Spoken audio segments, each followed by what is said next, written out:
Hey, what's going on, you guys? So, in this video, I am going to show you how to change Facebook page name. So, this is going to be quick and easy, so let's jump right in. So, first, let's go ahead and open up Facebook. Tap on the three bars on the upper right side and go to your pages. So, here, switch to the page that you manage. I have here one page.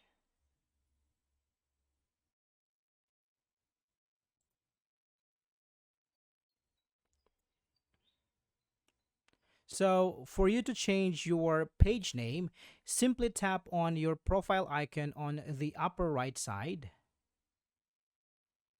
and tap on the settings icon. And here, tap on page settings and tap on name. So, this is how you can change your Facebook page name. Thank you for watching, and I will see you next time.